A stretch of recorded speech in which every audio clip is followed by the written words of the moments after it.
What is going on, everybody? It is episode 180 of Pop Culture Crisis, and it is not live, believe it or not. My name is Brett. I am here with my co-host. Would you introduce yourself, please? Hi, Crisis Actors. It's Mary. I'm so sad that I can't see you guys in the chat today. Do you feel somehow more distant from them than you normally do? Yeah. You know what? Actually, it's kind of nice. I was mentioning earlier that I said there is slightly less pressure. Like, theoretically, I could edit. If I was to say something awful right now, I could edit it out if I needed to. I feel more pressure when we're recording, because when we're live, it's just kind of we're all like hanging out. And then plus it's like, well, too late now. If it happens, it happens. What can you do? It's just how you cope with it. And to cope with us in this not live setting, we have the MVP of Crisis Times at Pop Culture Crisis. Would you introduce yourself, please? Hello, I'm Hannah Claire Brimlow. I'm a writer for timcast.com, and I would call myself a reoccurring guest on Pop Culture Crisis. That's your byline there. Yes. I know that when they had the billboards, like it said, Michael Malice, reoccurring guest on timcast.com. Yeah, I want to be on a Pop Culture Crisis billboard. That would be cool. Guest. Like we'll get that one day. Like the whole. But you have to have a fake quote about the show. Yes, and I have to take some bizarre pose. Actually, nothing beats you look great, but nothing beats your laser eyes. I have to say it was like, great. Amazing. All credit to Jessica. Jessica is so talented. So we got a bunch of stuff to talk about today. What I've decided, guys, because we're not live, we're not going to do Chet today. We're going to save Chet for the live. Oh, I think you should interpose whatever he says on the day of this episode over, like, insert it here. Yes. Should have seen that coming. Yeah, so I don't want to overload with Chet today. We'll edit it in, and then here's our reaction. Wow, that was really insightful, Chet. This guy again? Exactly. So what we're going to talk about today, we're going to talk about this article in which Joseph Gordon-Levitt talks about what they call the pornification of pop culture and the idea of objectification in popular culture, which we have talked about several times in relation to Euphoria, the general overabundance of like pornographic type material that's coming out of Hollywood these days. We're also going to talk about this very, very interesting Amazon report where a company that is basically contracted by Amazon is trying to like weasel their way into like the Indian film industry. Weasel their way in, he says. They're absolutely doing that. They're trying to like take something that's not broken, fix it. They're burrowing. Yes. We're going to talk about that, and then we are going to talk about something called Barbiecore, which, believe it or not, I don't have the strongest of opinions on, but I imagine that these two young ladies absolutely have fairly strong opinions on Barbiecore. You're gender profiling us, I know you have a Barbie hat in your closet. I have no Barbie hat in my closet. But That's a lie. No one believe Brett right now. I am absolutely gender profiling you guys right now. So we're going to do that. Hey, Mary has on her Instagram says, I only think about fashion and death. So I feel like Barbiecore fits right in there. Yeah, it does. So we're talking about that, and we got Podluck. We got a bunch of other stuff. So if you ladies are ready, we'll just get right into it because we got a lot to talk about today. We got a lot to get through. Are we ready, Mary? Let's freaking go. Are we ready? Let's do it. All right. So the first thing says, Joseph Gordon-Levitt says, a lot of pop culture is pornographic. We put labels on people and objectify them. I actually agree with that concept, but I also ask the question, like, how do you not, given the medium that they exist in? But I mean, that's a very broad statement that Yes. doesn't just apply to pornography. Is he referring specifically to explicit content that's included in what's coming out of Hollywood, or just the general principle that we don't treat the performers as people? the general consent, the idea that we don't treat performers as fully fledged people, that they're basically just you judge them based on surface level traits. Well, in a way, that's what you're supposed to do, right? And you're supposed to forget who they are when they're performing. Exactly. So it says Joseph Gordon-Levitt has suggested that the way much of pop culture only portrays the surface level of its subjects is pornographic. In an interview with the Sunday Times, the actor discussed a number of topics. He for some reason talked about Donald Trump, but it was the media. They always do.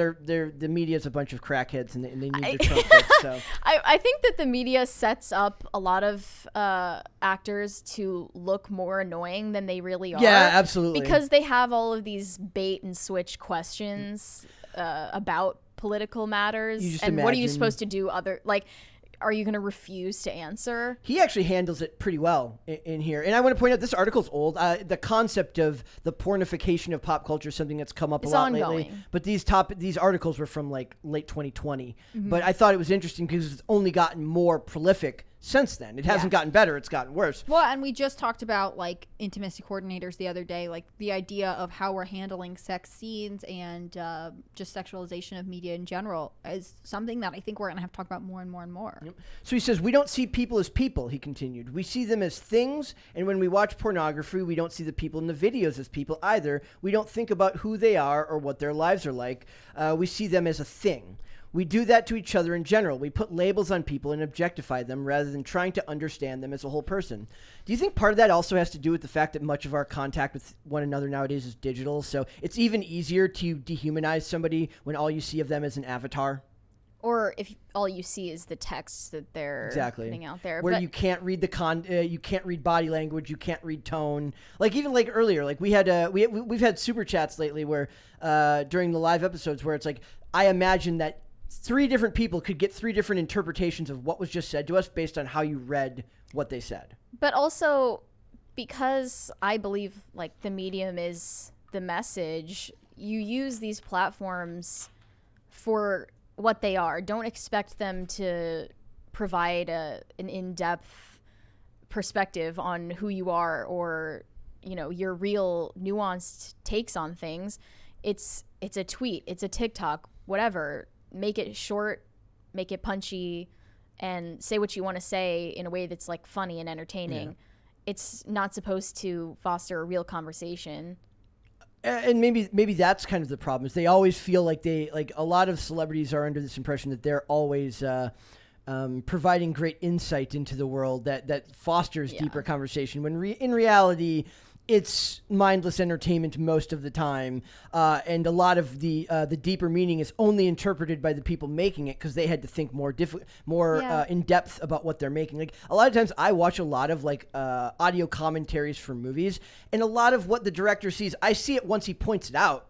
But it's not. It doesn't come across on screen that way. But that's the never-ending struggle of the medium, like you said. There are a lot of celebrities who aren't active on social media. You'll notice, especially Twitter, like there are tons of celebrities who don't even have an account or use the account they have. Mary Kate and Ashley Olsen were kind of famous for this. They're not on social media, and they took over like Sephora's account for a day because they were promoting something. It's interesting that both of them made the same decision. Like, what if one of them was on? And I think because their brand is so linked, they own their clothing line together. Yeah. I don't think maybe one of them has done a little bit more acting than the other independently, but for the most part, they left acting around the same time. I think Joseph Gordon-Levitt's point is better than he realizes it is. Like, I think saying we don't treat people, he says we don't see people as people, we see them as things. When we watch pornography, we don't see people in the videos like that either. It reminds me of a lot of commentary about casting, both in fashion and in acting. You've seen those pictures where it's like Katy Perry and like Zooey Deschanel and like a bunch of these girls with like dark hair and bright blue eyes and like pale skin, and someone's father has some explaining to do because they all kind of look the same. We know that there's sort of a trope of like there's a certain type of there are multiple different types like that in Hollywood. And one of the things that would come up a lot with like modeling casting is like, especially when it comes to weight, is that you're the hanger. Like they are literally considering them an object, you know, because you're supposed to not stand out from the clothes. The clothes are supposed to be what's out there.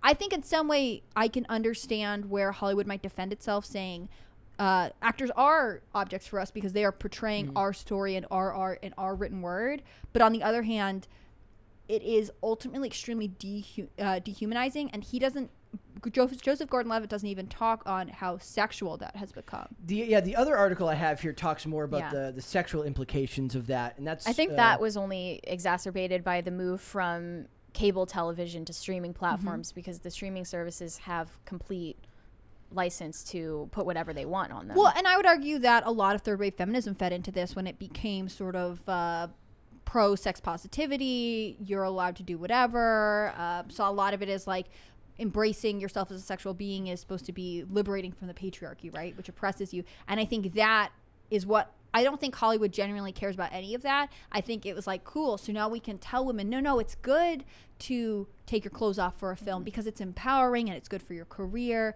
And it opened the door when a lot of actresses would have said, no, I don't want to perform in this way. I don't want to be depicted like that. It is now set the standard so that like it's actually much more commonplace to have graphic sexual depictions in movies and films. They literally call it porno chic in here. Like 50 Shades of Grey, that's like literally like a genre, considered almost a genre now. Even with waiting 50 for the Shades money of Grey, guns, by I the didn't way. watch it, but my impression of it was that those scenes weren't super graphic at all. I think It the was book is more really like, graphic. yeah, I think that the is book was also graphic, true but of, the like, movie was like masking all Right, of that. but like the book actually is similar to what I think it's called, like grocery store lit. It's like romance novels, Yeah. like Bodice Rippers or whatever. Like it's an already existing form of literature.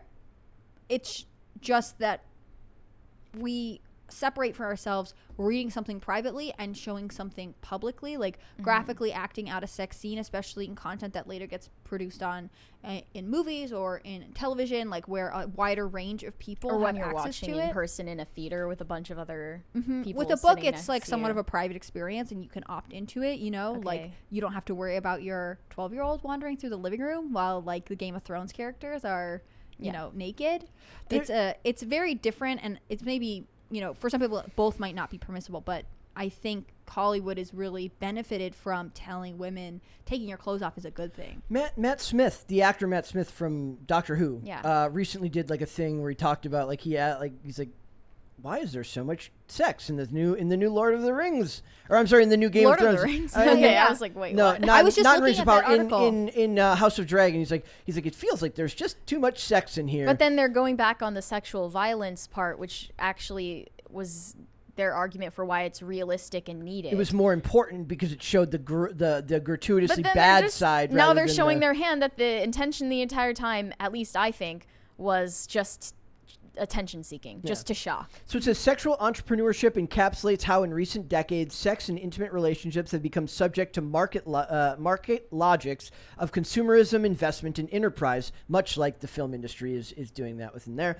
It says, for example, it has become common to outsource matters of love to dating platforms, couples therapists, and wedding planners. Those engaging in sexual relations are increasingly expected to embody self-assured, savvy sexualities and be skilled in a variety of sexual behaviors and practices. One of the funniest things I remember is like, okay, there's a bunch of shows that I've watched. The show of I don't know, like Castle, where Stana Katic, the actress Stana Katic, she plays like this tough, hard-nosed detective person who also supposedly partied a lot when she was young, and you never buy it. Like whenever she's talking about her wild exploits when she was younger, there isn't an ounce of you that believes it Because she has such a stiff upper lip. Yeah, so it's like they felt like they had to incorporate that into the character when it never needed to be that. That's at how all. I feel about. Sorry, this is a little bit of a segue, but that's how I feel about Lily from How I Met Your Mother. Yeah. Like they would occasionally be like, she was like a gothy, like, you know, I don't Yeah. know, shoplifting teenager, and I just like never bought it. Like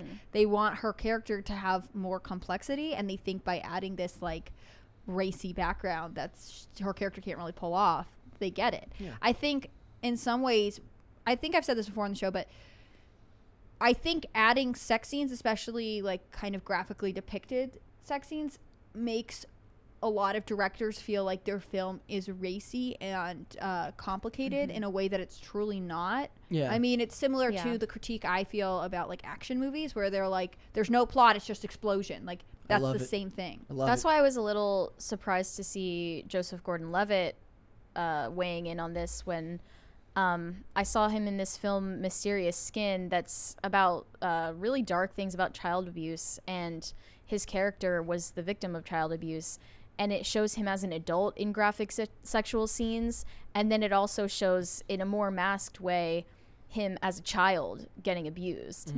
And I don't know if that actually adds to the depth of that character. I think it makes it a more two-dimensional one. See, I disagree. I think that is a case where maybe I wouldn't have done it if I were the director, but like I understand where graphic sexual depiction plays into the deeply complicated psychological scars that someone who has gone through like that kind of abuse as a child carries into adulthood with them.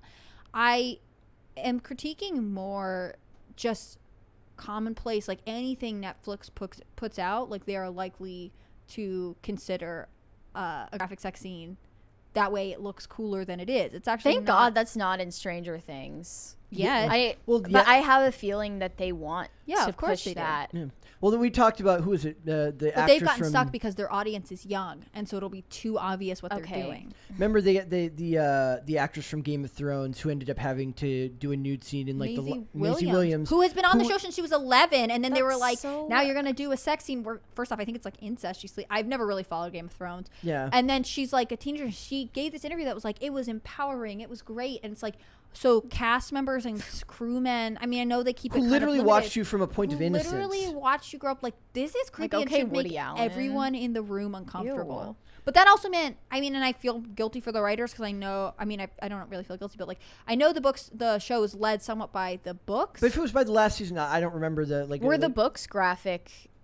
Did they depict graphic sexual I violence? I only watched the show. I never read the books. It's like, it's not like I'm not Hannah Claire. I don't believe it's not like reading their books. erotica novels. So that's funny here because it also points out that it says by 2024 the global sexual wellness market, including sex toys and related products, this is from the second article, is projected to grow to $39 billion. And I what thought, a name for that industry! I just saw that there was a thing where Frank Ocean released like a male or like.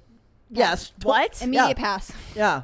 And so I'm like, am I so cynical as to think that like a dude like that? Because he believes in sexual wellness, or do you think it's because he saw dollar signs? He has a wellness. He has a business manager who said, look, this market is going to be huge in the next few years. You need to get in Why don't early. you get in early on like and then I'm imagining like all the female porn stars like, hey, leave the fleshlights to us, okay? We want the corner market. Like you and your mainstream celebrity, you stay over there. I think the sexual wellness industry is a terrible treatment for a wound that our culture already caused. Like, we encourage sexual dysfunction and the divorce of emotion from sex, which ultimately harms women. And then we said, no, you don't understand. Like, it's good. Let us try and fix the problem we've created by offering you vibrators. Read the headline. You don't have to read it out loud, but you can just read the headline for the top article. I put it on it's on that screen over there. It's on there. Frank Ocean is now selling extra large diamond bleep rings for, what is that? $25K. $25K. How many of them are there? I don't know.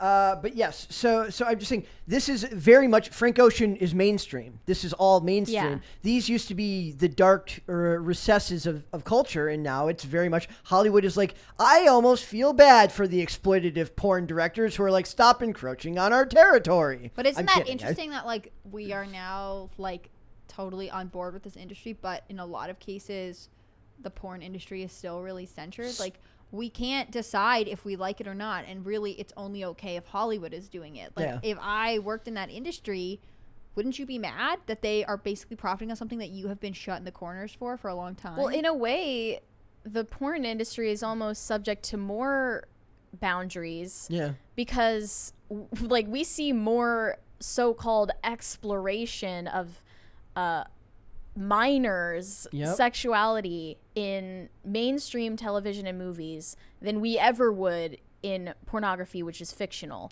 Yeah, I pointed out on the show a while back that like in porn, you're not allowed to depict high school kids having sex with teachers. But Hollywood can. Hollywood can absolutely do that. That's because fine because it's Hollywood. Art. Wasn't that like because the opening scene of like Riverdale or something? Something like that, yeah. Like it's in Riverdale, it's in Euphoria. And there's more than a few of those celebrities who have gone of women from that industry that have gone fairly mainstream or at least work. Especially with the growth of like Sirius XM in like the early 2010s. That was like their own version of like Missing Link Media, where they transitioned from that industry into the mainstream and then onward. So it is kind of fascinating to me because it's kind of like that. It's like that slow burn hypothesis. It's you can't just dump it all in there at once, but little by little over the last few decades. I remember an episode of the like one of the CSIs where a character says like it's like an episode centered around the porn industry, and some character, like one of the cops is like, haven't you? I was like, everyone's seen it like at a nightclub with or watched it with friends. I'm like, no. What? Nobody? At a nightclub? Yeah. I was like, what does that even the mean? line, like that's how clunky it was. That it still rings in my brain to this day. And like, or watched it with friends. I'm like, not really, but okay. Like, but they want you to believe that's normal. Yeah. I can't accept that they don't plan out what they're doing, that they don't know they're doing it. Yep. I think it's very calculated in a lot of cases. I also think, like, do we want this? Is this what we want as a culture and society? Like, do we want? Well, no, but it's being. I feel it's being forced on us. I think it's being forced on us, but I do think that people have more power to say no to it than they do, and I think that's because it's an uncomfortable thing to talk about. Yep. So where do we go then from there? If we were to wrap this up, like, how do you? I mean, I don't know. Can you go backwards? You can't go backwards. Like, it's pervasive, right? It's very hard to roll something like this back, and you can't put the genie back in the bottle. My general thought is that we're seeing a divide in culture where younger generations, our generation, is sort of realizing how far older, like, cultural leadership let things go, and that we don't actually want these things. And so while we can't necessarily delete it from the internet or remove, let's say, pornography or something like that, like, I do think there is a pretty serious tide turn, and there are people who are splitting off. Gavin McGinnis, who's definitely not my generation, had this whole thing about, like, not what? I don't know, not self-pleasuring. I have no idea if we can say that word on here or not. Okay, well, I mean, that's not like a word. Yeah. This is so uncomfortable. Please cut this from this episode. Anyways, he, like, had a whole thing about being abstinent except for when he was with his wife. Yeah. And part of that was, like, he was like, I feel more manly, I feel better. It also, like, has made me sharper, more focused. Like, he feels a physiological effect, and I think we are moving away from a general sense of indulgence culture. Not everyone. No Nut November for men.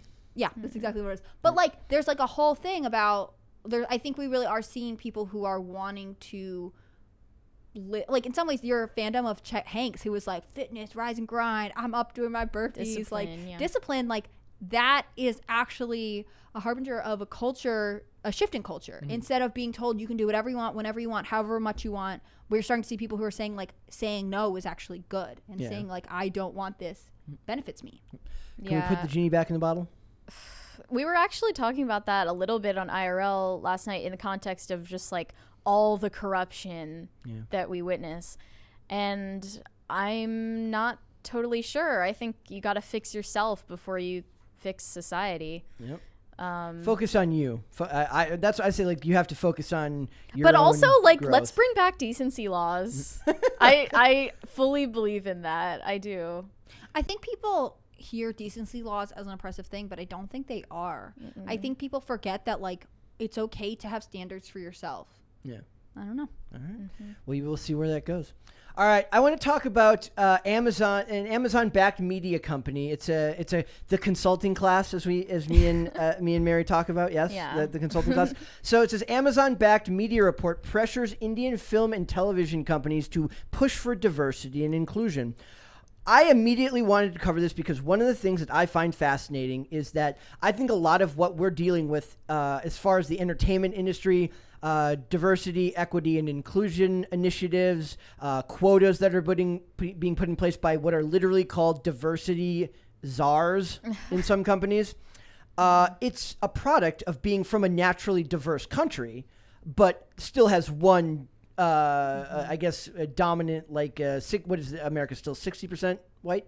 I'm not sure. It's around that. So we still have a majority population here, but we are far more diverse than most countries, which, you know, when you're homogenous, you don't have to think as hard about these types of questions. But that's not true in reality then, because we're one of the most diverse countries, yet we have the largest, like, most bloated HR and diversity, equity, inclusion class of almost any of them. But I'm saying now that which class means is we do have to think about it harder. I'm saying now that class. No, I'm saying they don't, like, India shouldn't have to think about it harder. And I think now they're trying to roll it out on a global scale, which is more culturally imperialistic than absolutely they want to admit. Wait, just to clarify, you think that India shouldn't have to worry about it? I'm saying I don't think anyone should have to worry about it. I'm saying they shouldn't have to have Amazon companies pushing for them to change how their movies are made, be based on American values. Yeah, I would argue that Indian culture actually still really relies on the caste system. Yeah, they talk about that. And we have no concept for that in America because that's not our thing, and that's not our issue. And so in some ways, like, you know, I haven't watched a ton of movies and film from India. There was one about like a wedding planner that Amazon put out, and like I don't think it got renewed for a second season, but it was a wild and good time. And the caste system gets discussed and depicted all the time. I would argue that in some ways Indian culture and film, from my limited knowledge, and I'm willing to be corrected on this, actually has to talk about diversity in a much more natural way. You're talking about talking about it. They're talking about literally the numbers of the people on screen. But that's what I'm talking about. Like, it's much more real and present in their culture, because it's, instead of it being this like imposed, like you should have certain representations of diversity that are not actually proportional. Like, I remember reading the study that there are however many depictions of like LGBTQ people in Hollywood, but that's actually not representational at all to the proportion of the US. If you Hollywood is 23% LGBTQIA+. If you only took in American media, you would think our country is like 50% LGBTQ, which is not the case. Or you'd think like they were like Larry Elder was talking on the show the other night. He's talking about like the media can skew anything. Like people think that that cops are just mowing people down in the streets here. The media can twist anything. But they talk about the media company's name is Ormax Media and Film Companion, which is very Ormax. I don't know. It just sounds nefarious to me. Media watchdogs have spent the last 5 to 10 years analyzing just how diverse and inclusive modern television shows and movies have become. As a result, many of these major entertainment giants such as Disney, NBC Universal, and Netflix have mandated diversity and inclusion quotas, officers and diversity, equity, and inclusion quotas and officers in order to ensure progressive hiring standards in front of and behind the camera. Amazon Video, now working with Indian media consulting firm Ormax Media and Film Companion. There's that damn consultant class. There are too many of these like consultant agencies, NGOs that just want entertainment in their like chokehold. They want to control it all. The report took into consideration a total of 100 films and 50 series released in 2021 across 8 Indian languages. And it says, per the report, of the 56 theatrical Indian films analyzed across languages, not one was directed or edited by a woman. The report continues to complain that only 10% of senior leadership roles in major media and entertainment houses were held by women. The report goes into deeper detail about the lack of inclusivity within the Indian ranks of cinema and entertainment. So that first part was about the behind-the-scenes stuff. It says, using progressive metrics such as the Bactel Test, which is not a real thing. I don't care what anyone says. It was made up by a feminist. Okay, it's a real thing. It's just stupid. We should define it for the audience. The Bactel Test is how often female characters talk to one another, and it doesn't have anything to do with a man. Can't be about a man. But did they? I don't remember the last time I watched a modern thing where the women talked about a man. Did this get compared to real life like women's conversations? No. Like where is this rooted in? Because women talk about people. Women talk about people more all than the anything. time. Yeah. So it says only 55% of the films and series passed the Bactel test. In promotional trailers, women only had 25% of the talk time, with 48 titles allocating 10 seconds or less to female characters. Like, this just feels like we want Bollywood to be Hollywood. I want to ask a question. I feel like we should take Bollywood's lead on diversity. They are literally having to analyze multiple languages. Yep. And we're like, we know about diversity. Yeah. I want to ask if this is simply a lack of creativity in Hollywood. In Hollywood and Bollywood, do they just not know how to tell stories that will be interesting enough to watch that don't have male-centric roles? Right?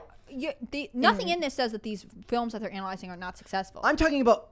I'm talking about the metrics themselves bear out that women make up only 10% of the. Well, do you think that in order to have mainstream success outside of India, they would need to implement these changes? I think that's what the consultants think. I don't know if that's necessarily true. I believe that, okay, for instance, we're not America, we're putting more women in front of the screen, but we're not giving them women roles. We're giving them roles as men in still male-centric movies, just playing character against the type of role a female would normally have. So the question here is, I don't care if you put more women on screen. I care that you actually tell good stories that involve the female characters, rather than just saying we're not going to actually be diverse. We're just going to put more women and tell the same stories. And unfortunately, because that is so prevalent, when I see a female lead, before I even know the story or watch it, I almost want to give up entirely. It's what happened with me with Prey when we were watching Prey.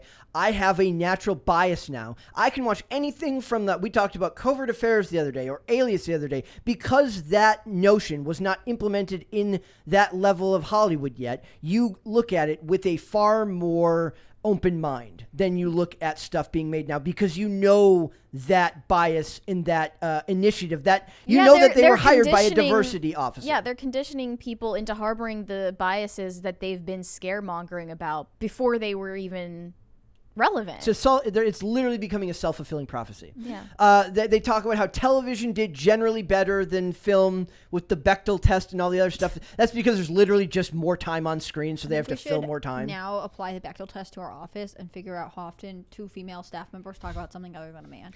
Because I feel like that's the only control, right? Are they saying that it's supposed to represent reality? Yeah. And if it represented reality, you would find that women talk about people nonstop, and that includes men.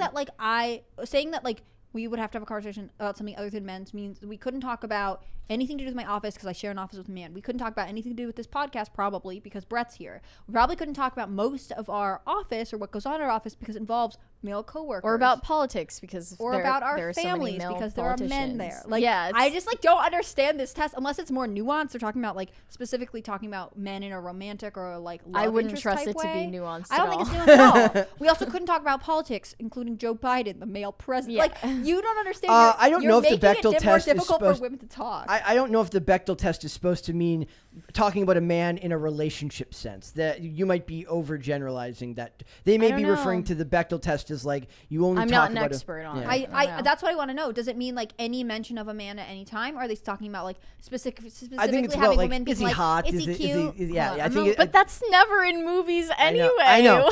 Except for teeny bopper movies, right? Yeah. Also, which, fair enough. That's what teenage girls talk about sometimes. There's no way to prove this other than to just do just to read the articles and look at what's getting made. But the idea that, at least on the Hollywood side, not on the Indian side, but on the Hollywood side, that women are underrepresented is actually belly laughable. I looked it up. So the Bactel test is a simple test which has 3 criteria. So it has to test at least 2 women.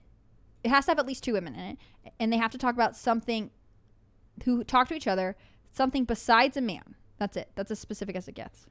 Okay, that can mean a lot of things. Yes. That's insane. That doesn't make any sense. If you keep it that vague, it's easy to fail a lot of films. On BactelTest.com. Somebody name a movie. I'm sorry, I'm derailing this. Clueless.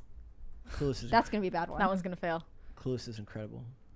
Maybe, no, that won't fail. Clueless. Movie passes 3 for 3. No, it would pass. It wouldn't. I mean, there's enough women talking about But it's a teeny bopper movie, so I was like, okay, what's another one? Oh yeah, he's kind of a Baldwin. Right, That's my favorite line from. Name a man's movie. Fast and the Furious. Okay. Which one? The first one. Are there enough women in that to even? That's how we're gonna find out. Yeah, it's got Michelle Rodriguez and Padgett. It fails. It passes 1 out of 3. I just think if men enjoy movies where this is stupid, they don't pass this arbitrary test, it's probably just because that's their taste, and why is that wrong? Why is that wrong? The women have to be 2 named characters who talk to each other, and they have to talk about something other than besides men. In Fast and Furious, there are 2 named women who are like, the car is not working. I know, it's what not if they're going very fast at all. Pass the napkins or something like that? Does that count? Probably not. So this says we went to continue. We hope this report serves as a starting point for the industry to come together and discuss ways to address the evident imbalance. I'm picturing them tapping a baseball bat, looking very threatening at them. Don't make us come after you. Last year, CBS made the announcement that they will target at least 50% representation of Black, Indigenous, people of color, BIPOC across all casts for future unscripted series. 50% is an overrepresentation of the population. Yeah, it's not proportional. Yeah. Top Gun fails the Bactel test, but Top Gun Maverick passes the Bactel test. Of course, it's a masterpiece. This is stupid. I'm going to start making up my own tests. Earlier this year, we really need to get my research group up and running. Earlier this year, British network ITV forged 80 million, it's 105 million American, diversity commissioning fund to be spent over the next 3 years on shows produced by or related to Black, Asian, or minority, ethnic, or disabled people. One of the ones that I like the most is I do like it when they can work it. Like there's an actress named Meredith Eaton. She's a little. I don't need. Is little person still the proper term? Okay, she is a fantastic actress, and they always find cool ways to like have. She had an episode of House, which is one of the best. She's so good in that episode. I know exactly what you're talking about. Where she goes punch for punch with House during the whole episode, and he likes her. It's really funny. He's like into it. And she's great. She played like a CIA person in the MacGyver reboot. It makes no sense. She would clearly never work for the CIA, but she's so good in the role, you don't care. Well, and it was made just before Hollywood went mentally. Okay, that means like women are capable of challenging men in interpersonal situations without acting like men. Yes. I liked Marlee Matlin, who's in West Wing, and when she's in, like, the fact that she's a deaf actress or deaf character comes up, right? That's really who she is, and there's some jokes about it, but it's not like, oh, good, we have like our deaf consultant coming into the White House today. They don't play it off like that at all. Because the idea would be she's worked her way up that high in spite of her condition. And she has a flirtation with one, like she's just a character, and I think that is like what the strange thing about the consultancy diversity class is, which is like you have to scream that you have complied, and we have to draw attention to it constantly, which is like not natural. And how often do I point out, I said, just do it and don't draw attention to it, and you will gain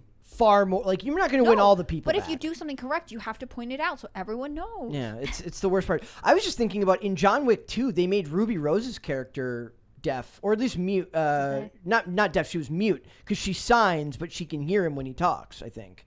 We were just talking about Covert Affairs. Yep. There's a blind character in that show, and I feel it was not shoehorned in the way that they do it today. And nowadays they wouldn't allow Christopher Gorham to play that character because Christopher Gorham is not blind. He can see, but the character, that would be a crime in the representation. I'm trying to think of, I don't know her name, but the woman who was in the most recent Jurassic Park movie or Jurassic World, and she was the fighter pilot girl who's DeWanda Wise. Yeah, DeWanda Wise. Okay, I thought she was great in the role. I would say statistically, I'm not sure what the proportion of African American military pilots is.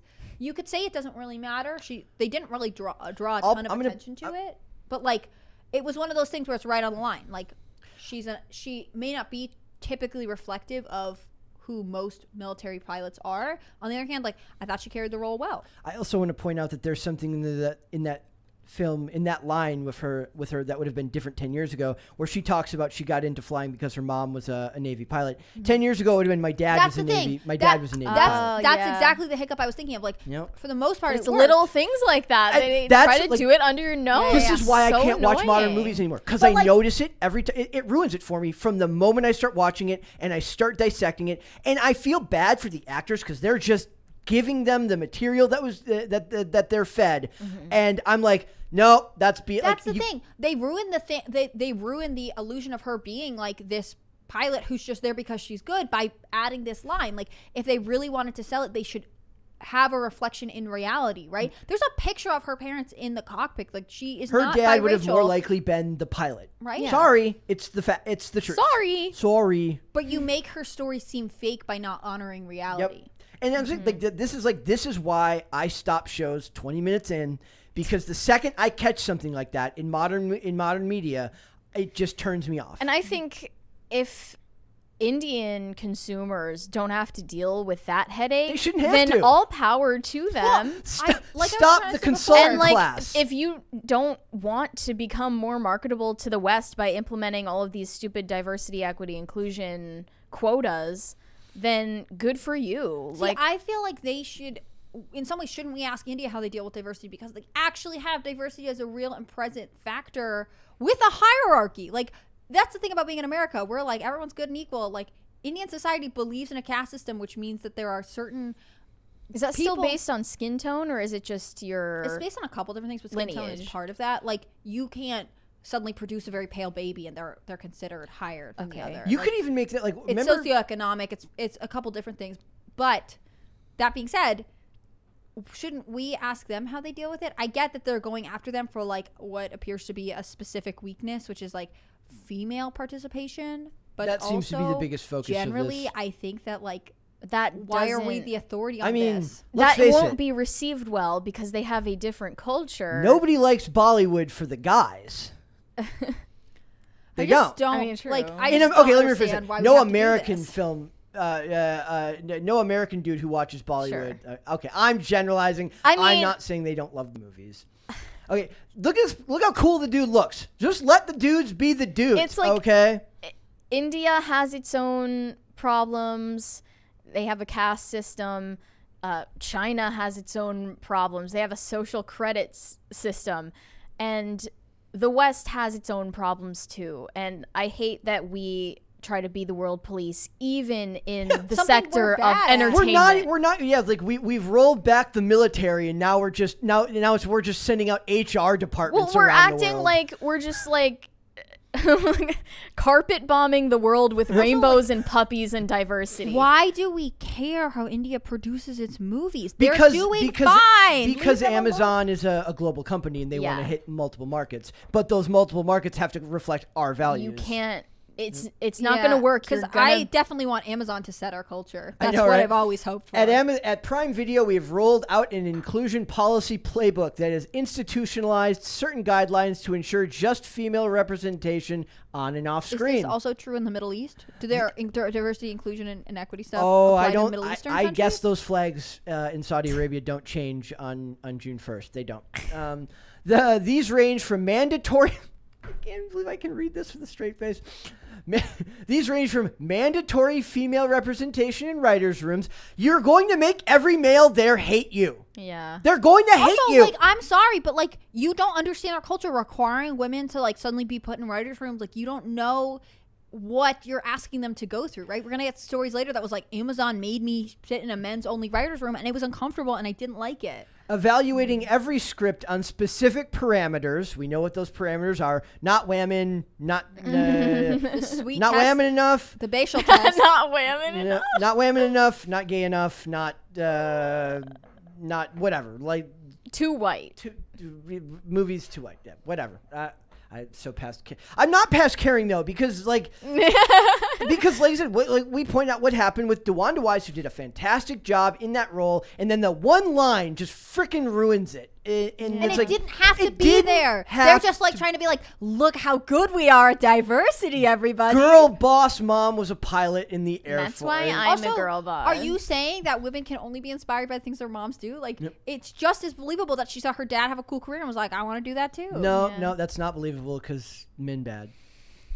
So it says, Whatever. I am certain the streaming is going Or is to that further- like, sorry, I can make this way worse. Is that a comment on like the fact that especially Black Americans have a high rate of fatherlessness, like high rate of That's single even motherhood? worse. That's what yeah. I'm saying. Are they saying her dad wasn't around to show her his cool career? No, Like, he was that's at home. way worse. He was probably at home taking care of her because her mom was off girl bossing. He was at home vacuuming and fabricating. And the women and then women everywhere have to pretend that that's what they want. Like, they could have avoided this whole thing. It's dumb. Okay, Also, I will absolutely not pretend that's what I want. I'm saying, I'm asking two women. I was like, women don't actually want that, right? Like, I'm a Black female Air Force pilot who was raised by a stay-at-home dad. they don't want that. I think that's believable.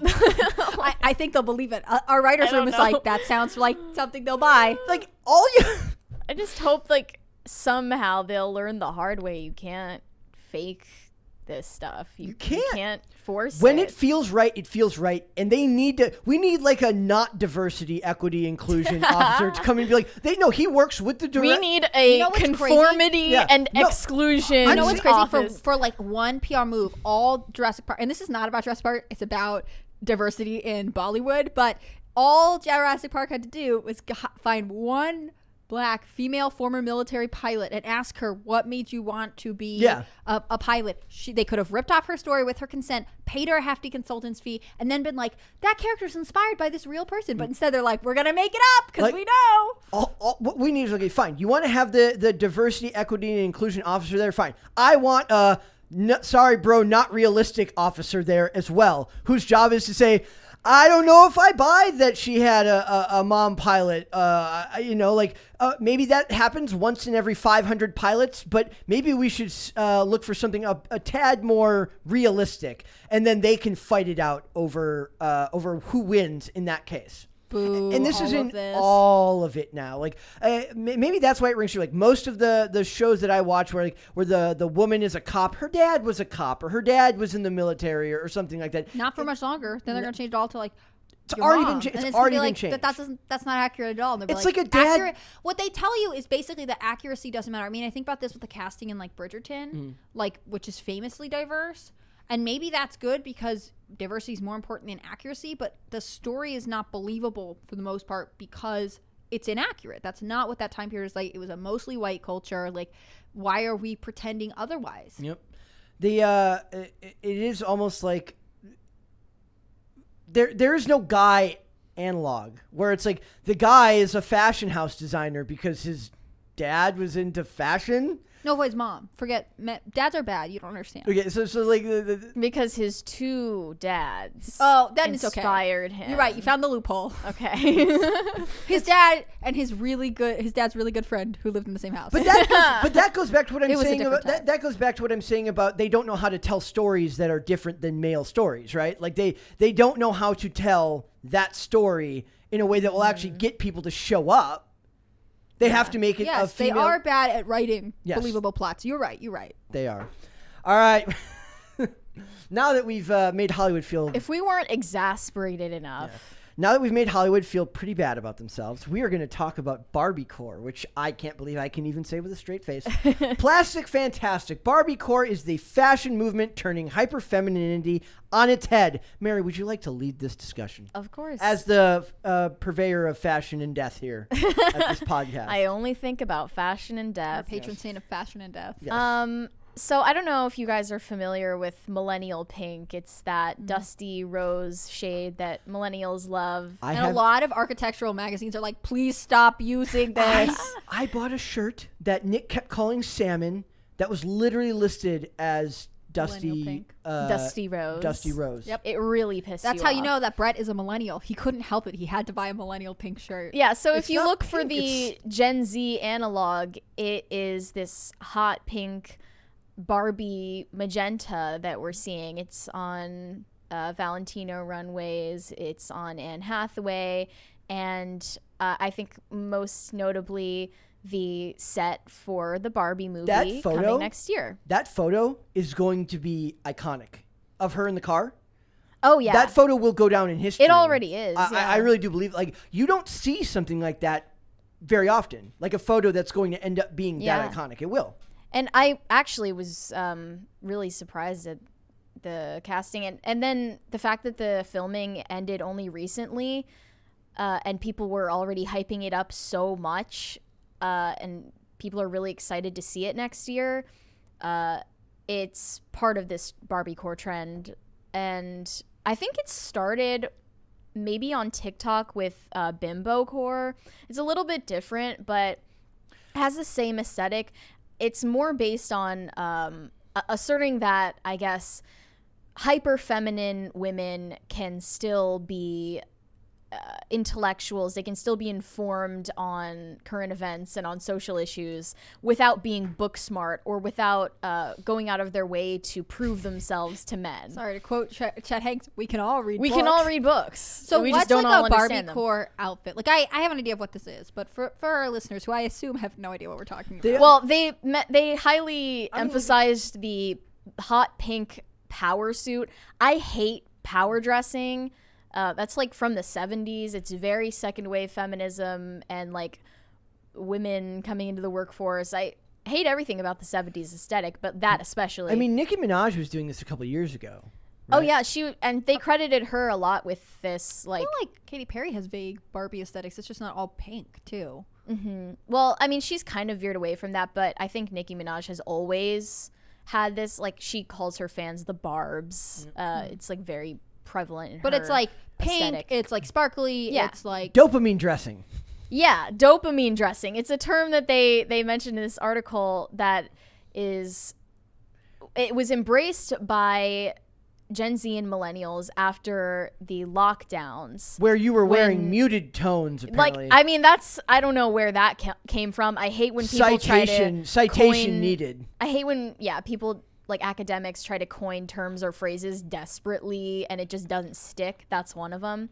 But they're saying that this is an attempt to uplift ourselves through dressing in an over-the-top, an extremely hyper-feminine way. But not for the male gaze. They say it's about subverting societal expectations and reclaiming stereotypes of femininity. It's nothing like jumping on a trend to subvert societal expectations. Well, I just think it's awfully convenient when you're able to subvert societal expectations and the male gaze by being more attractive to men. Yeah. Also, I want to ask, being ugly wasn't working for them. Is this Let's a ask happy Matt Gaetz. coincidence, huh? I also want to know who they're reclaiming it from. Who are they reclaiming it from? The male gaze. The male gaze that they're literally trying and to. By that I mean the male homosexuals in the fashion world. No, but like unironically, that is where femininity has gone in the fashion world. Like, I wish that there was a return to maybe the Dior new look, that when we actually had feminine silhouettes still. But this is just, I think, a way that the thing is, you can't have a silhouette if you're not wearing clothes. Also, right? Yeah. I want to point out, like, is this also like I looked at the example they had of Zendaya, where she's wearing, it's like a frumpy. It looks like it's supposed to be like an intentionally frumpy power suit in bright pink. And I remember there was a thing recently of Justin, like, it's like a trend of guys dressing like they found their dad's suit in a closet and put it on. Well, they look like Roblox characters. Yes. Yeah, I know what you mean. That's high on the list of awful. Hate it. Along with, like, I'm also not a fan of the loose, like, faded blue jeans. Is there either. like any Gen Z trendy aesthetic that you do like right now? No, there's not. Well, If frosted tips come back, Millennial. Then You know what I'm saying? that'll be the day. like the loose blue jeans. I can't stand it. I felt like frosted tips kind of came back a little bit during Did they? COVID, just because everyone was on the internet doing nothing. Did you and see them? Yeah, I used to see people. There's like a cap that you can get. Women get it, and you like basically it's got holes in it, and you use a crochet hook to like pull it. And I used to see men do it all. I used to see men do it all the time, and they would like bleach the ends of their hair. And I was like, So you guys don't understand. We already were here. We've already done this. given Barbie's 1950s heritage and the rise of Barbiecore is also about fashion's obsession with nostalgia, something that has become especially pertinent this year thanks to the resurgence of Y2K styles we've seen this season. It's a key factor for a demographic who lived through those times and are currently seeking solace in that familiarity. I do believe that a lot of, like, I hate the idea that they're intellectualizing fashion so much. Like, Well, what do you think that the academic institutions exist for, other than to call things deep that aren't that deep? I mean, and when you go out, anyone knows, like, it doesn't look like anybody puts that much thought into what they're wearing. You had that article. It said, like, Megan Fox is hot. It's not that deep, or something. Yeah, like and it really isn't. And I wish that, you know, women's sex appeal didn't have to be boiled down to some desperate attempt at empowerment. Does it feel like... I just hate that anytime women do anything, the feminist movement is like, because of feminism. That's us. Okay. Like, Yeah. you're dressing in baggy clothes, it's feminism. Cover up Crediting the male it gaze. Well, all you're dressing to- really skimpy, it's feminism. I just feel like this movement is not good. I mean, I'm pretty anti-feminist, but I think that trying to co-opt femininity now is like the latest in a long line of attempts to say that anything women do that's positive is ultimately attributed to this movement that's had no, like, true teeth in American culture other than to harm it. Well, you can claim that it's linked, but you can't prove it, and then you can't disprove what they're saying either. It's, yeah. But to pull it back to the Greta Gerwig movie, which I am looking forward to, they're expecting it to be some kind of deep societal commentary on, like, how that doll has modeled femininity or what that means for women, and Conveniently forgetting that they hated Barbie for decades. oh yeah, and Well, now they've changed Barbie they forced the company to basically bend the knee and create diversity, equity, and inclusion dolls. Yep. That Who are, doesn't like, love dye dolls? Who, like, I'm sorry, but let's be real for a second. Do little girls want to play with a doll that's in a wheelchair?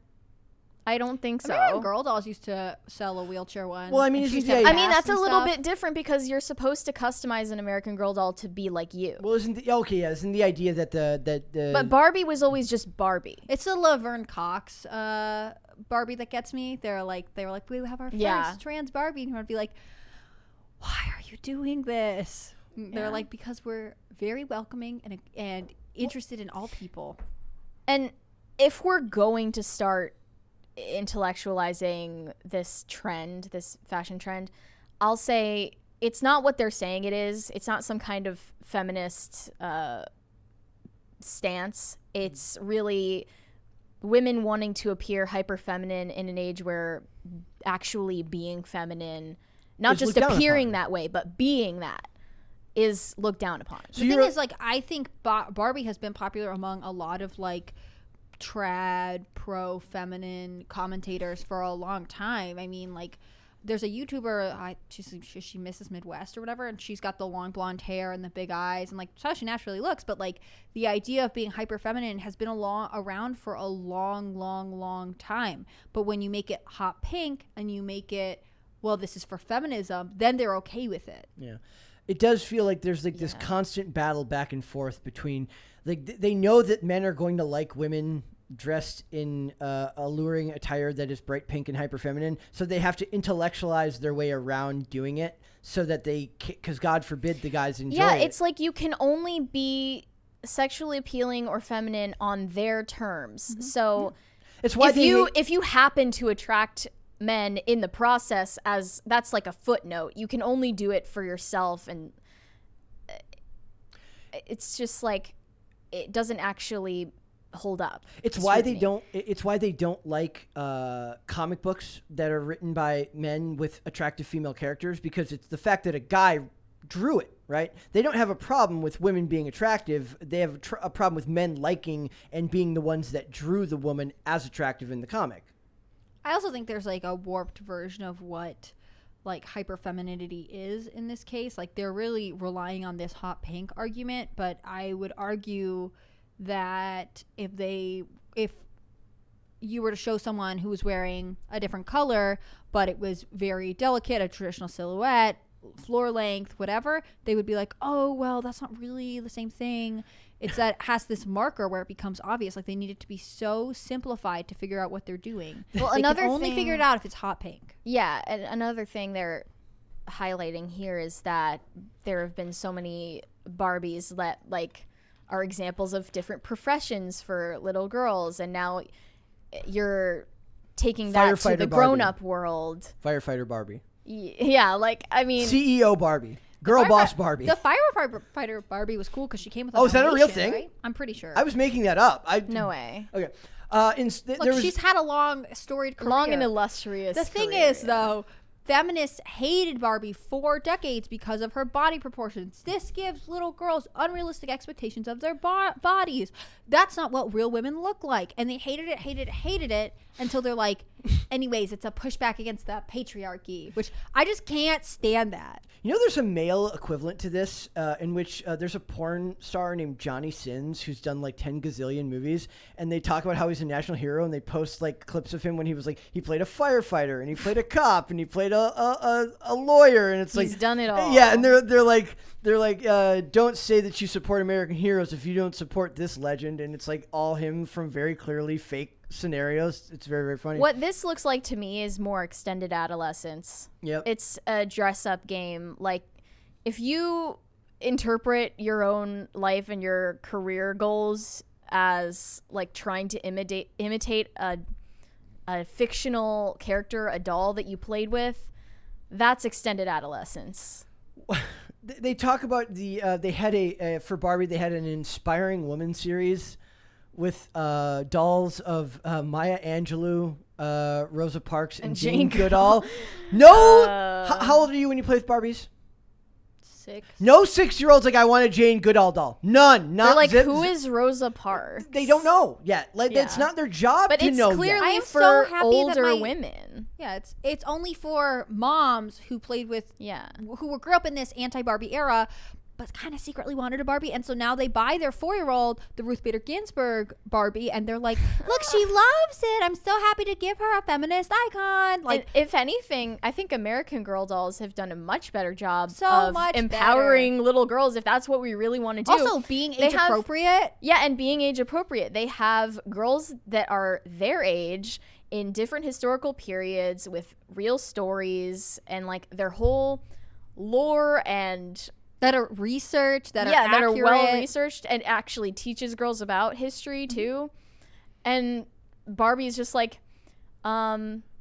here's Barbie in a wheelchair. Like, I don't know. Barbie's a flight attendant. Like, Barbie is a personality, Farrah said. Women are starting their own businesses. They're ditching the boring black suits at work. They want to have it their way. And they want a girl boss, but they don't want to have to wear what the guys wear to work. Girls are not ditching the boring black suits at work because of empowerment. They're ditching it because fashion changed. Like, they're not in style. The 80s power suit is not stylish anymore. Is it like, I want to see the guy equivalent to this article where they're like, guys are ditching the 3-button suit at work and they're switching to 2.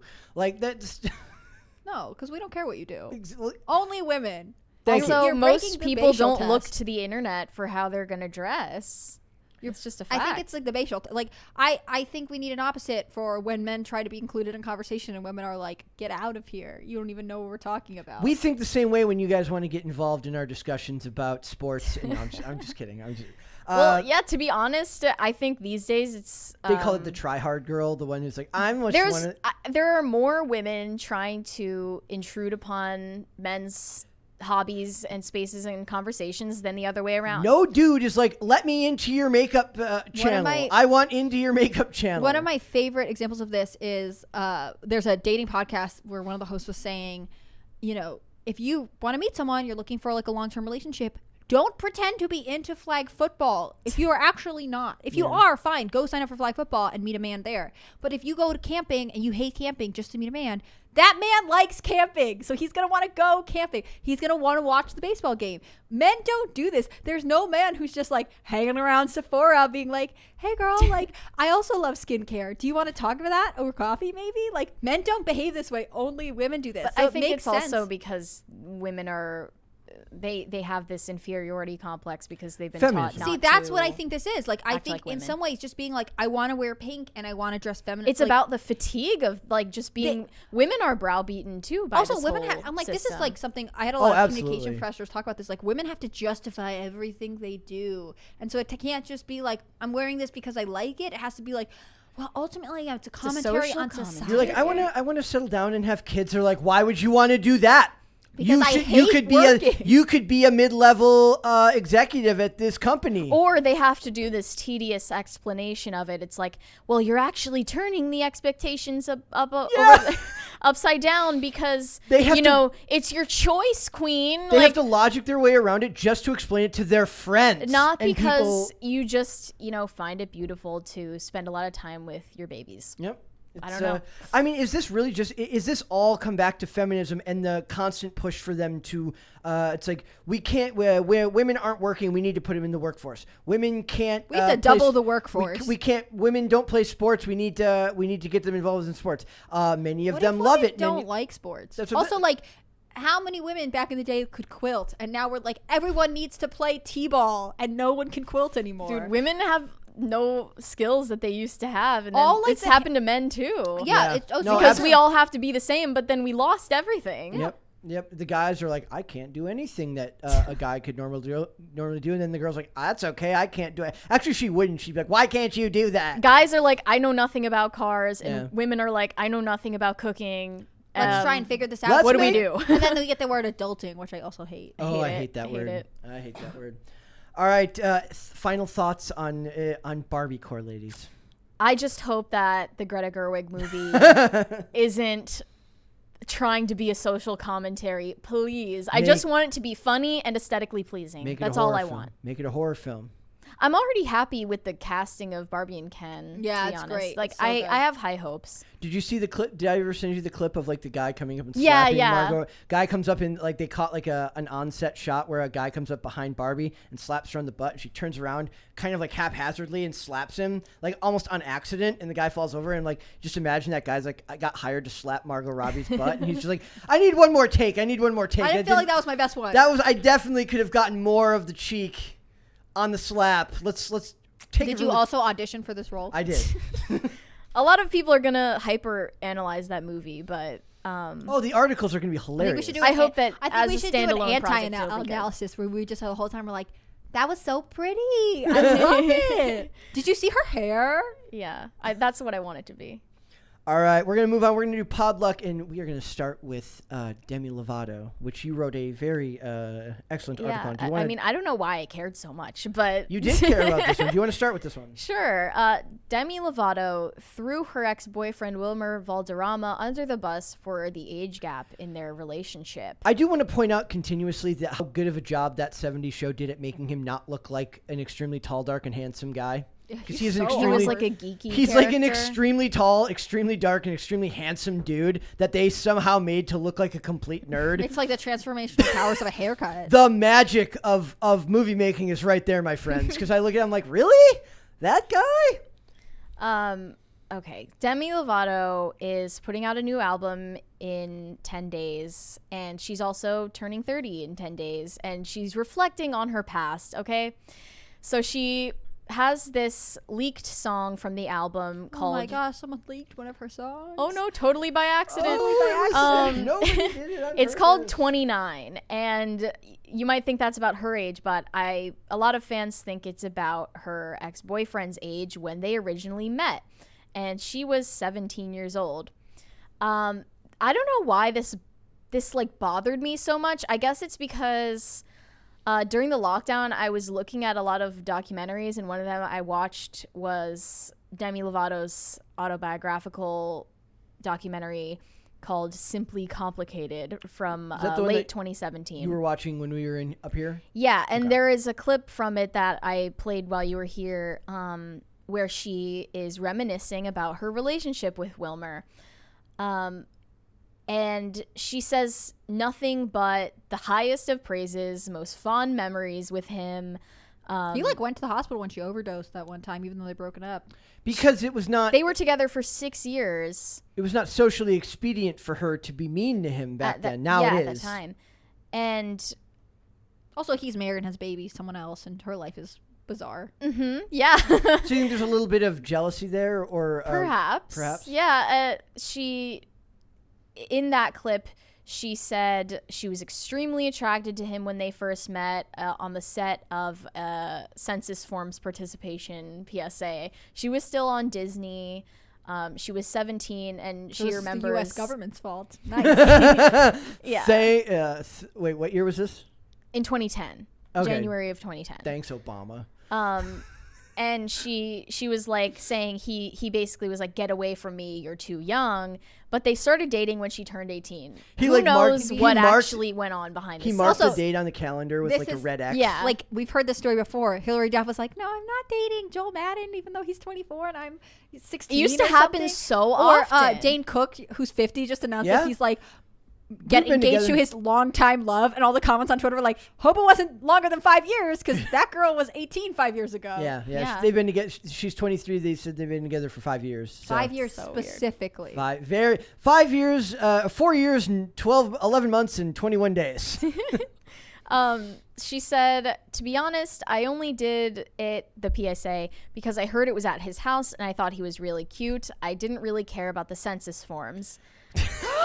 What? Now she tells me? Oh my God. She was the lady of the census forms. I thought about her all the time. No, I'm just I kidding. do. I remember those PSAs though. I think yeah, they me put too. them on Disney at the time. Who is the one who Rachel Lee Cook did the ones like this is your brain on drugs? She's like, I just wanted I didn't to even care about drugs. I wanted to meet a man. She's like she's like, I just wanted it was the thing where like they boil 2 eggs, like this is your brain. The eggs was like, this is your brain on drugs. She's like, I just wanted to boil some eggs. No, I like it better. She's like, I just heard it was at this one guy's house and I wanted to meet him. If you want to know what teenage girls are like. Yeah, she called it love at first sight, and lust now, at best. Let's just read the lyrics that were leaked from this snippet of the song. Go for it. Petal on the vine, too young to drink wine, just 5 years of bleeders, student and a teacher, far from innocent, what the F's consent, numbers told you not to, but that didn't stop you. Didn't stop you either. Thought it was a teenage dream, just a fantasy, but was it yours or was it mine? That's pretty damning if true. Like, she's basically implying with anything but naming him that he coerced her into a relationship before she was 18. Would it have been illegal? No. So it's just a matter of him I don't think so, at least. So we're just saying that he's just a bad person? I don't think people in the entertainment business generally care whether what they're doing is legal or ethical. I mean, like, he's not barred from hanging out with her. It's like most states, it's like you can't have sexual contact with someone. So was he in the wrong? I mean, I think she's going to, what is it? There's your side, there's their side, and then there's the truth. It's always something closer to the middle. She's going to paint it in whatever way sells her album best. Do you think he was in the wrong? If we're to assume that they got together before she was 18, he had a. I always love the concept when they talk about power dynamics, because there's no such thing as the perfect power dynamic. It does not exist. Look, I get annoyed with the like. Equals don't exactly. So in the intersectional, somebody's always to blame world that they live in, was he in the wrong here? I feel like this is similar to the question that comes up, which is like, well, 18 is not very different than like 17 and 364 days, and it's like, maybe you shouldn't be looking at a 17 or 18 or a 19-year-old. Maybe that's just age inappropriate. Yeah. I think that we all recognize that between 15 and 21, people really grow and mature. You know, I can't say he did anything wrong if they went to lunch, went to dinner. Like, no, he technically didn't do anything wrong. I don't necessarily think that this age gap was appropriate, and I assume because she was a child star, she grew up thinking that, oh, I'm mature for my age. I can handle more than I actually can. According to the time-honored rule of half your age plus 7, he was in the wrong. That's actually a very important rule. No, I'm just kidding. I mean, I'm not like necessarily one to say like there's a specific age gap that's appropriate or not. Like, everyone has to decide that for themselves. But I just think even if he legally did not cross the line, we have to stop this thing where like, and then I turned 18 and it was okay. Like, probably still not okay. You're probably not more mature than you were the day before. Sure, yeah. And I just found it interesting that in interviews I saw one with Ryan Seacrest when she was 22, and then from her documentary when she was 25, it's all roses. Everything was great. Wilmer is the love of my life. Even though we broke up, my heart will belong to him forever. And then all of a sudden, it's this change of tune, and it just feels slimy. Because it feels like she is indirectly trying to ruin his reputation and not give him the chance to respond. Also, society has now trained her to think differently than she thought then. And not just that, but I think like as a child star, lifelong behind the camera, I just know there are other people who victimize Demi Lovato in that way. Mm-hmm. And he is quite possibly a scapegoat for her feelings about that and not wanting to confront that part of her life. I mean, I think she might feel differently about it now that she's older and whatever else. It is interesting to me that, like, I'm pretty sure he and his current wife have a pretty significant age gap, close to a decade. And he dated Lindsay Lohan when she was 18 in 2004. He has a little bracket of where he likes him young. He likes him young. He's married. He has a kid now. Seems like everything's fine in his end. And I think in some way it's easy for people to look back and say like, oh, that wasn't actually a good relationship for me in hindsight. Yeah. And it may not be because he treated her poorly or because the age gap is just for whatever reason that was not correct. I mean, it's hard not to assume that she got involved with drugs when they were dating because that was like part of her whole like I'm sober now thing. That's also part of it. It's like, so she's not like, she's putting it on him. If he didn't behave poorly, then she's just saying you didn't follow society's standards. What she sees is that she was totally in love with him, and because of her age, had no other point of reference for like any other guy. And he should have known. Now he is able to move on and be in love and have a family and his own life, and she's still kind of a mess. She's still kind of reeling from her past.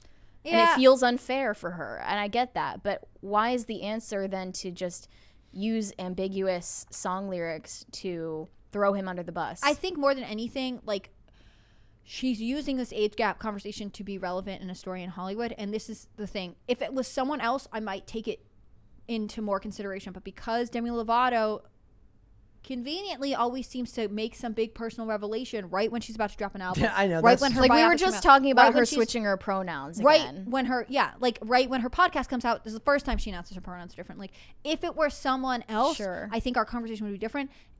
Because it's Demi Lovato, it's very hard for it not to be. But she's like sacrificing this person she supposedly loves so much on the altar of getting attention online. But he doesn't do anything for her anymore, and he's moved on very clearly. Yeah. So therefore he should pay. You have to just acknowledge that we can't have a conversation about Demi Lovato without acknowledging the opportunistic tendencies that have marked her whole career. Yep. Yeah, I agree. I don't know if this is just if I was in Hollywood. I mean, like, it was a vastly different time when this happened. You were in Hollywood? Well, what? I said if I was in Hollywood. Yeah, but it was a vastly different time back then. So it's like talking yesterday about Sean Bean and intimacy coordinators. I don't know if some of these men realize just how sharp the sword that's hanging above their head really is when they engage in some of this behavior. If it's a means of just not understanding the way society has changed, the way we view relationships. Like I said, it's all power dynamics to a lot of them now. It's all sacrificing at the altar of what is socially and morally acceptable of today. And they're all too happy to go back and look at perfectly normal relationships. So like I said, she spoke very highly of him long after going back and reanalyzing a perfectly healthy relationship that just didn't work out and finding something wrong with it. I would argue that a lot of Americans never have to deal with this kind of situation. Like, she was hanging out with someone who was like a decade older than her. That's actually not super common because we tend to ship our 18 to 21 year olds off to college where they hang out with other 18 to 21 year olds and then they come out on the other side. I think... Is that like the one good thing college has done for us? I don't even know that that's good. I don't even think that's good either. But we don't have conversations regularly about like what is an age appropriate gap. I think it keeps a lot of parents from having to have conversations about healthy romantic relationships or like what you can handle at 17 versus 19, you know? Because it happens out of our purview. It happens somewhere else. We don't really think about it. And then eventually someone drags a significant other home and they're like, thank goodness, you seem good enough. Like, some families aren't like that and some are. And I think with Hollywood, especially teens or like children and teen stars, they are working from such an early age that they start to feel like they're adults before their time. Their brain has not caught up with the rest of them. Yeah. I don't know. Your conclusion is what? That she's doing it for attention?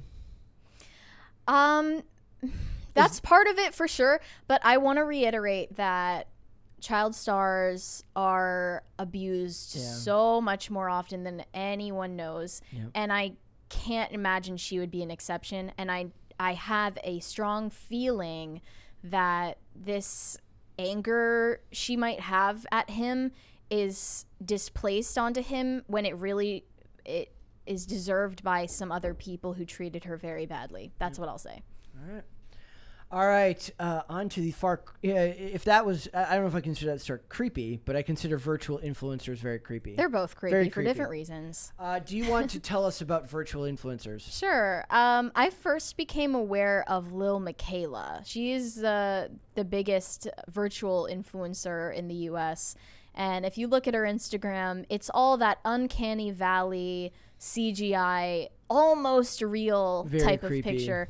It's exactly the same type of content that you would see from a real influencer. She looks digital. That's all.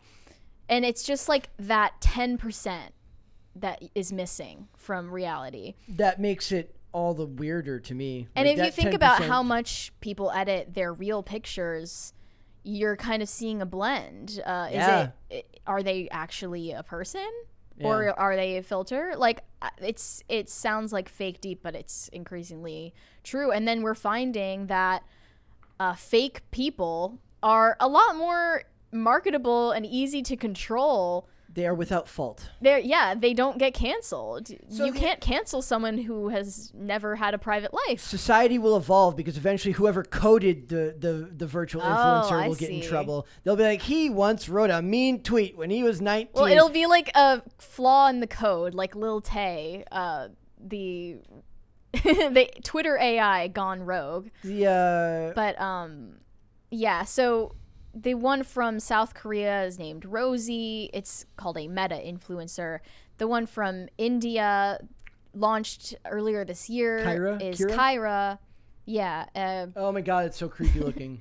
And it's just interesting. They post all the same content that a normal influencer posts. It takes advantage of the fact that you're looking at it on a smaller screen. Because if I looked at this picture of Kyra right here on my phone, it probably would look it's almost passable, but also they do get more attention on their pages just because you can tell there's that 10% of reality missing. So in this one, are the hands of the photo real and she's not? That's how I think at least Lil Miquela does her pictures. I think it is a real person that's hired, and then they only edit the face and the hair. Incredible. So... But then that means the model is interchangeable. So there actually is a person. There's a model who consistently plays. Yeah. Lil Miquela. So but if you needed to switch them out, like, you could easily do that. But then find someone with the same body type. Then they're not uncorruptible, because then you just, whoever the model was is the one you go after. The model isn't the one posting any of the content, but and coming up with any of the things that it says. But the IP and the account is owned by like a lot of these like social media companies. So what I would wonder is if they would get challenged in court on like fraud or like false advertising, because like this happens with like McDonald's or Burger King is in a big lawsuit right now about how they over time made their burgers look beefier and cheesier, and so like that's considered false advertising. This happens with like skincare companies. They're not allowed to retouch after a certain point because it's considered false advertising. Like it makes me wonder if there's a similar like it really depends on what they're doing, right? If it's just like it's if they're equating it to like a mannequin wearing a Prada dress, like Prada uses mannequins, that's real. But it does seem like in some ways it would be right in this gray area of like what is not permissible in terms of manipulating images, in my opinion. So that's an actual person there, but they've just manipulated the face. At least that's what I'm guessing. Okay. Because the rest of the picture doesn't look as manipulated that's nearly as much as the face or hair. Is this the New Zealand Herald article? Yeah. And if you go down the list, there are male influencers as well. There's one on mine that I've opened, Ludu Malugu. I don't know how to say his name.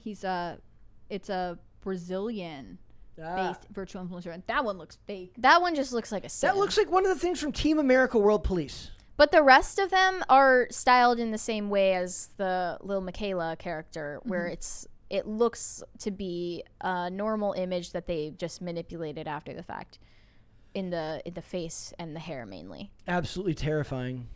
Is it? I mean, I love that. I love that how accurate it says. The 21-year-old male virtual influencer is from Atlanta and was created by a social media marketing company. Like literally, he looks like a dude you would see in like. But the way they describe themselves, the self-proclaimed universal adapter. You mean the copy editor who wrote his bio said that he's?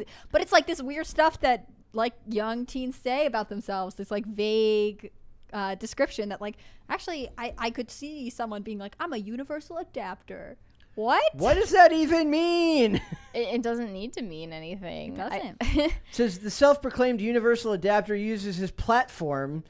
Is he even a he? If it's not a real person? And also, like, he can't use his platform because the platform is fake. The company that owns this IP uses the platform that they created. Oh my God. I don't like this fake person. This is so dystopian. Uses his platform to promote and advocate for social issues, collaborating with the World Health Organization to spread awareness about the coronavirus. They all advocate for social issues. What kind of social issues do you think they advocate for? First off, these fake people aren't getting to choose. The companies are choosing. Like, yes. This is very dystopian and weird. Yes. Like I said, like I fake hate this fake person because of the fact that he's an activist. But he can't help it. He doesn't not have any choice. It is not enough to just not be an activist. You have to be actively anti-activist. Remember that. Can you do activism against activism? So I am an active Deactivism. member of active. Yes, I am anti-activist He's a at all times. deactivator. I'm a deactivist. That's what I am. Well, So- I don't know if the digital influencers are ever going to overtake the real Instagram models, but they're certainly these guys will hang out with the de-aged versions. they're getting of, brand deals. They're getting partnerships with NGOs, Like, and what they're these modeling clothing. Who What these gets the companies money? did, what these companies did is like, we're gonna make these teen young people influencers That never grow up. that we never have to pay. Yeah. Like they don't have to Yeah. work with an influencer who might have their own opinion. They just made one that's fake. Yeah. Like, that's creepy. That's super creepy. It's like the Truman Show, but even weirder. Yep. Well, we'll see where it goes in the future. It's time for Womp Womp Womp, Mary. Okay, let's go. I'm Doja excited. Cat shaves her head and eyebrows on Instagram Live. I don't like having hair, she says. Also- I tried to get you to cover this live when it was breaking news, and Brett said no. And I No, think we we were all like, need to we pay have to attention save this specifically for You Hannah weren't Claire. going to be on that day. I wanted to man. save it for you. This girl, she is trying to be Britney. There's so much to unpack here. Can I we hate play that the term. video if it doesn't Is have it music? an Instagram It's just video? it's at the top of This the one? article. I don't think we can play this one right here. You don't want to play the top one? That's The top one is like people a advertising. people advertisement. That's not this. Oh, for me it shows her talking. Here, I have it. It's if you scroll down. No, that's copyrighted. Scroll down, Brett. That's Scroll, gonna get, scroll, this scroll, one we can scroll. watch. There. We can watch this one. My makeup artist just texted me, "Are you shaving your brows off? I'm driving the fuck over." I'm gonna do it. I'm gonna do it. Dick liquor. That music is probably copyrighted. Yeah, Damn it! it's not. But this sentence she said doesn't make any sense to me. It's very funny how much of an effect taking my hair off my head has positively influenced me. That is not a grammatically correct sentence. That doesn't matter. But to anyway, her. as I think Doja is obsessed with seeming like she's really unhinged, and she has like such crackhead energy, but she But is it's nothing of the calculated? sort. She You is think she's nothing a of the sort. fake, A chaotic fake mess. person. She's a fake mess. We have fake That's the infinite. thing. mess. I think this is strangely an allusion to Britney Spears shaving her head, but Britney Spears did it way crazier. This girl did it, in And her she perfect- had good reason. Well, and this girl did it in her perfectly lit studio on her own live. Britney Spears was like, "I'm driving my car. I'm walking in. I'm gonna shave my head," and the paparazzi caught it. Like, that's how you have public mental breakdown. Come on, Doja Cat. Yeah, back in the day, you actually had to be pursued by other people to have a public breakdown. Now you can have your own perfectly timed and lit public breakdown, and I find that just as much Yeah. just as dystopian as not real influencers getting brand deals. yeah, and as Right. sad as Britney's situation was, a part of me, a very ghoulish part of me, does wish that we still had the type of pop culture that just tears apart celebrities and doesn't coddle them the way they do now. They're Like, absolutely coddled. they harassed them in real life. Remember what Perez Hilton was like? Yeah, it's terrible.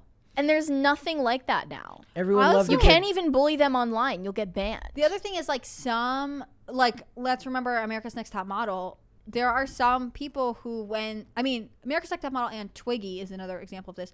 People who make a dramatic shift in their look, and it actually makes them stand out in their industry. Like in some ways, with this, her doing it so publicly, I just looked her up with hair, and she looks like any other random girl. Like, I don't know anything, but now that you know that she's bald, you're like, oh yeah, that's Doja Cat. You're actually going to be able to pick her out on the street much more easily, I would say. Like, this is obviously an attempt to get more attention, but at the Yeah. same time, like, Monetize there is every something aspect about of it your where life. she's like, I'm going live, and I want to. Even if she did it in a calculated way, I'm like, It was you wanna absolutely- be the She early needed 2000s approval to do this. She wants Yes. to be the early 2000s so badly. It's amazing.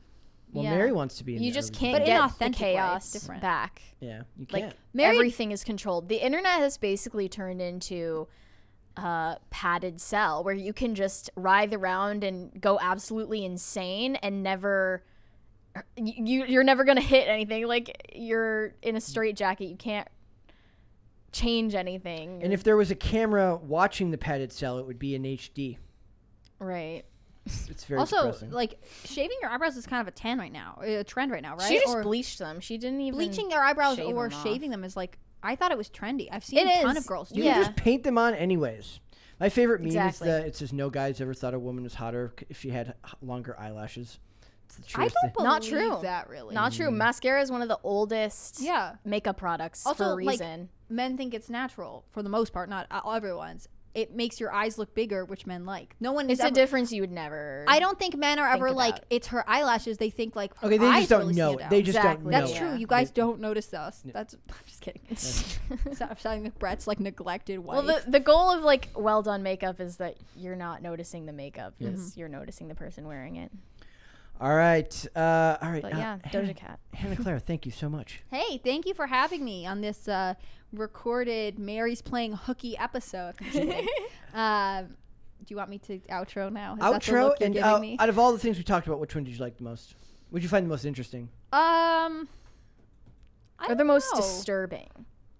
I liked I liked a lot of our conversations today. I was interested in our Bollywood conversation because none of it makes sense. I also think that like you can see how much we are consuming media because we can all be like, and here's 8 other references, here's 16 other things. Although to be fair, we got very off topic. We didn't really reference anything from Bollywood. Yeah, that's fine. Well, but yeah, those films aren't really relevant to us, but like maybe we should start reviewing Bollywood films. That'd be great. that would be hilarious. I don't know. Cooch, cooch, hoda high. Anyways, Let you everyone know guys they can find you. find me on Instagram at hannahclaire.b. You can find me on Gab at hannahclaireb. And you can find me on timcast.com. Click on the read tab. I'm there multiple times a day. Perfect. Thank you. Mary, where can they find you? You can find me on Instagram or WeChat at CloserKitty, and whenever I post articles on timcast.com, I promote them there. And when will you be back? On Friday next week, Okay. All right. That will be what date is that? What's the 19th, 19th. right? Yes. Yeah. Mark your calendars. Exactly. Guys, if you want to follow me, you can follow me on Instagram at Brett Dasovic. For the show, we are here normally live Monday through Friday, 3 p.m. Eastern Standard Time. That is noon Pacific. We are also, if you want to listen, we are on Amazon Music, Apple Podcasts, Pandora, Spotify. I promise you, though, it's a lot more fun live. We're on social media, on Twitter, at @popculture_show, Facebook and TikTok, at Pop Culture Crisis, and on Instagram, at Pop Culture Crisis Pod. We will be back with another episode tomorrow. We'll see you then, guys. Bye. Bye.